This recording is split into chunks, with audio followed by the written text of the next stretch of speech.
এই পর্যায়ে passage narration আলোচনা করব। সো কিছু গুরুত্বপূর্ণ ট্রিক্স শেয়ারের মাধ্যমে।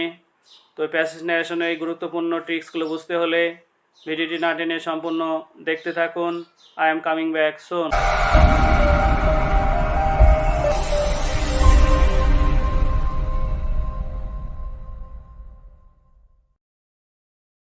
সো ভিউয়ার্স, এই পর্যায়ে আমরা প্যাসেজ ন্যারেশন আলোচনা করব।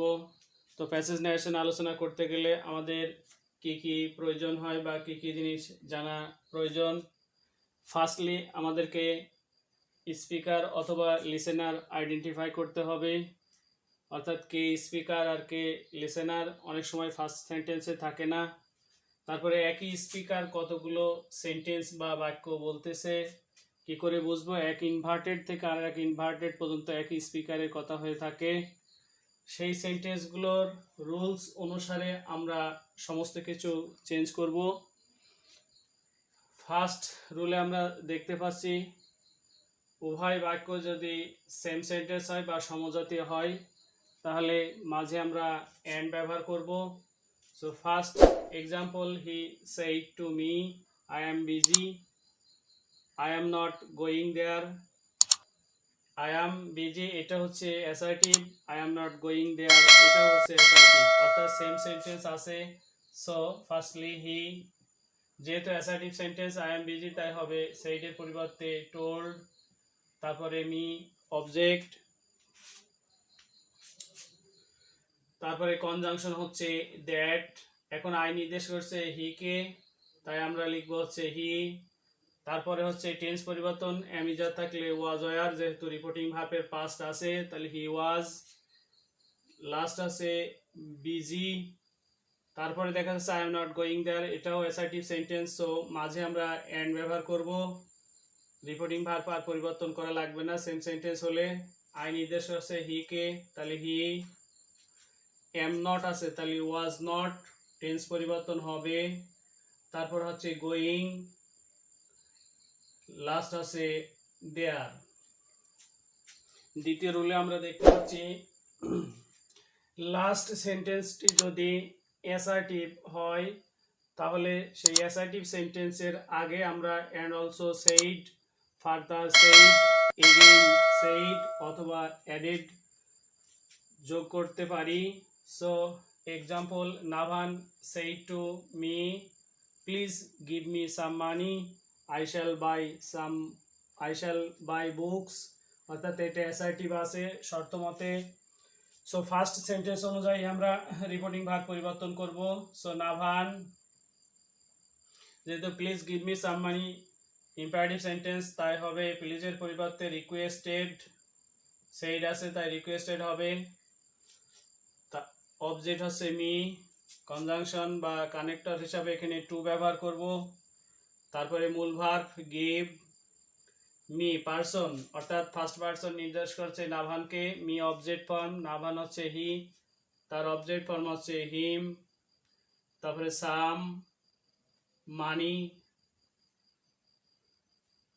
এখন লাস্টের বাক্যটি যেহেতু অ্যাসার্টিভ আছে তাহলে আমরা লিখব অ্যান্ড অলসো সেইড। এখন অ্যাসার্টিভ হওয়ার কারণে দ্যাট, আই নির্দেশ করছে নাভানকে অর্থাৎ হি, হির সাথে যেহেতু উইল হয় তার পাস্ট হচ্ছে উড। এখন হচ্ছে ভার্ব বাই, লাস্ট হচ্ছে বুকস, অর্থাৎ শেষের সেন্টেন্সের আগে আমরা অ্যান্ড অলসো সেইড দ্যাট এই উক্ত যে কোনো একটি বসাতে পারবো। তা আমরা এখানে অ্যান্ড অলসো সেইড দ্যাট বসাইছি। রুল 3তে আমরা দেখতে পাচ্ছি লাস্ট সেন্টেন্স যদি অ্যাসার্টিভ না হয় তাহলে যে কয়টা সেন্টেন্স বা বাক্য থাকবে সমস্ত বাক্যেরই রিপোর্টিং ভার্ব চেঞ্জ করতে হবে অর্থের আলোকে। So example, he said to Raunaf you are a good boy, may Allah bless you. প্রথম সেন্টেন্সটি অ্যাসার্টিভ এবং শেষেরটি হচ্ছে অপটেটিভ অর্থাৎ অ্যাসার্টিভ না, সেই কারণে উভয় বাক্যেরই আমরা রিপোর্টিং ভার্ব পরিবর্তন করব। সো হি, ফার্স্ট সেন্টেন্সটি যেহেতু অ্যাসার্টিভ তাই আমরা লিখব told Raunaf, conjunction that and person you নির্দেশ করছে রাউন্ড আপকে, সো আমরা এখানে লিখবো হি, অ্যামিজার থাকলে was were, he was A good বয়। যেহেতু শেষের সেন্টেন্সটি অপটেটিভ তাই আমরা অ্যান্ড প্রেইড দ্যাট রিপোর্টিং ভার্ব পরিবর্তন করলাম। এখন তারপরে কনজাংশন বসালাম দ্যাট, এরপরে পার্সন আল্লাহ থার্ড পার্সন, তাই পরিবর্তন হবে না। আল্লাহ অপটেটিভ সেন্টেন্সে পার্সন নির্ণয় করার পরে মে অথবা মাইট, যেহেতু রিপোর্টিং ভার্বের পাস্ট আছে তাই আমরা মাইট বসাবো। So might bless. এখন ইউ নির্দেশ করছে রাউন্ড আপকে, ইউ অবজেক্ট ফর্ম, রাউন্ড আপের হচ্ছে হি, তার অবজেক্ট ফর্ম হচ্ছে হিম। 4 নম্বর রুলে আমরা দেখতে পাচ্ছি সেন্টেন্সের মাঝে বা সেন্টেন্সের শেষে যদি ইয়েস অথবা নো থাকে, সেই ইয়েস অথবা নো এর পরিবর্তে আমরা রিপ্লাইড ইন দ্য অ্যাফার্মেটিভ অথবা রিপ্লাইড ইন দ্য নেগেটিভ লিখতে পারবো।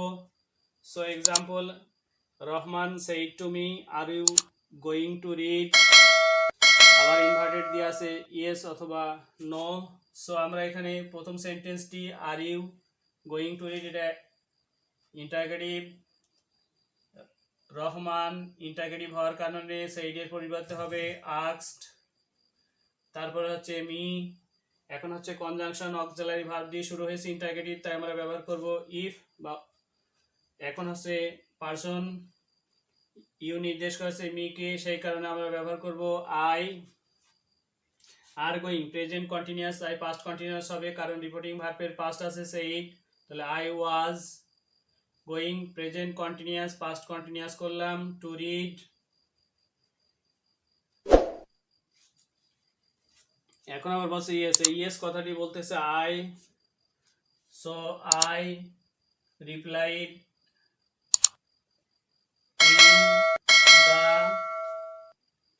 যদি ইয়েস ধরি তাহলে হবে অ্যাফার্মেটিভ। এখন দ্যাট, এখন এই বাক্যটি আবার কমপ্লিট করা লাগবে। সো দ্যাট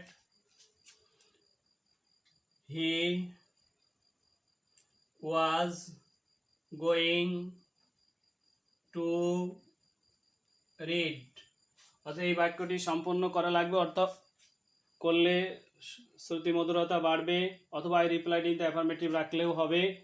সো ভিউয়ার্স, আশা করি এই ভিডিওটি একটু হলো আপনাদের উপকারে আসছে। যদি উপকারে এসে থাকে প্লিজ সাবস্ক্রাইব করুন, আর অলরেডি যদি সাবস্ক্রাইব করে থাকেন তাহলে থ্যাংক ইউ ভেরি মাচ।